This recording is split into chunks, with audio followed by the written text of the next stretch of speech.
It's Friday and time for a weekly focus on events beyond Korea. Today we turn to neighbouring China, where authorities are fighting one of their worst COVID-19 outbreaks since the start of the pandemic. I have Jonathan Chang live on the line. Jonathan, it's good to have you on. Jonathan, can you hear me? Thanks for having me. Right. Jonathan, let's begin then with a few words on the rebound in COVID-19 infections over in China. Yeah, in the past few days, we've seen a lot of cases. This is the Omicron outbreak, the variant that a lot of us are familiar with now around the world. We saw cases rise to the highest level since the pandemic first emerged in Wuhan in early 2020.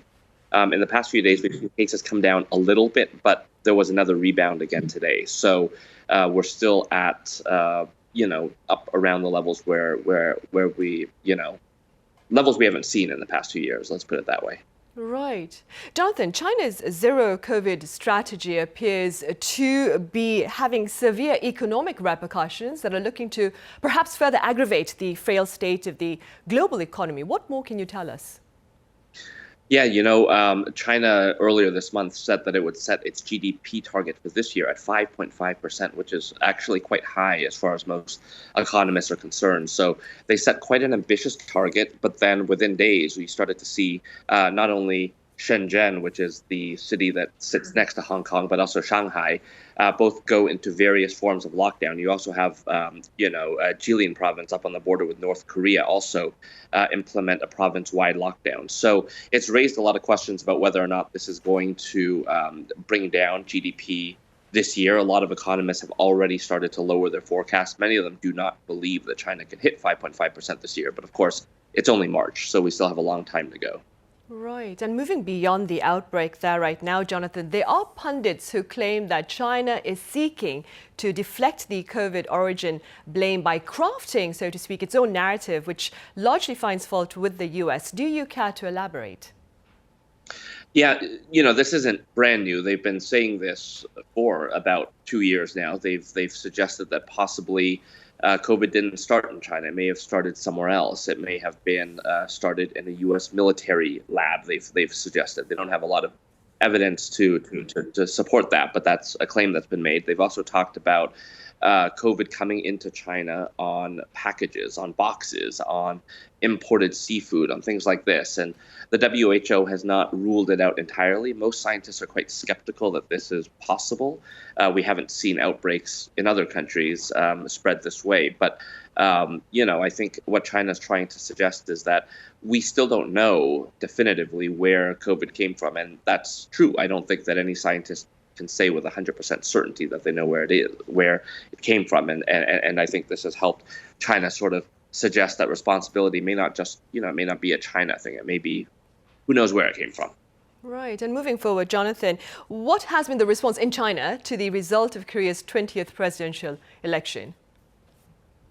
Well, I think people are obviously watching in China. They're watching what's happening in Ukraine. They're also looking at what's happened in South Korea, in Japan, in other countries that are closer to China as a result of what happened in Ukraine. And obviously, Yoon's election in Korea had far more to do with what's happening in South Korea than it does with what's happening in Ukraine. And yet, when you're sitting in Beijing and you're watching the world and all of these developments, you're seeing the West start to become more united against Russia and indirectly towards China as well. And I think they're worried to see, a similar trend happen in Tokyo as well as in Seoul. Again, it's not entirely clear what the new administration in Seoul will do towards China, but I think most people share the consensus that it's going to be less friendly towards China. And I think that is certainly not going unnoticed here in Beijing.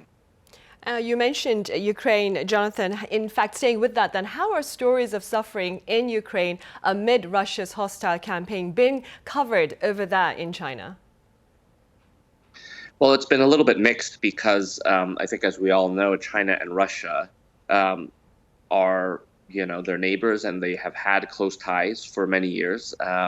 Ideologically, they're aligned. And so you had Vladimir Putin in Beijing just a few weeks ago, standing side by side with Xi Jinping at the opening of the Olympics. They talked about having this no limits sort of partnership. So, at the same time, China's tried to project a certain sort of neutrality. They're despite all this, they're trying to also suggest that they're not against Ukraine. They're also supporting Ukraine. But I think it's undeniable that many people in the West have a perception of China being closer to Russia. And so, in the media, it's actually been, on social media in particular, you do hear a lot of voices that are pro-Ukraine. You also hear a lot of voices that are very pro-Putin and very pro-Russia. So it is a bit of an ambiguous picture right now. But I think state media, you can, certainly it's in the eye of the beholder. But I think there are a lot of signs that make for a strong argument that state media has been pretty supportive in some ways of Russia. They haven't called it an invasion, for example, and they've called for, talks and for calm on all sides. They're loath to sort of point the finger at Moscow. Right. All right, Jonathan, thank you very much for your time and your thoughts. Thanks for having me.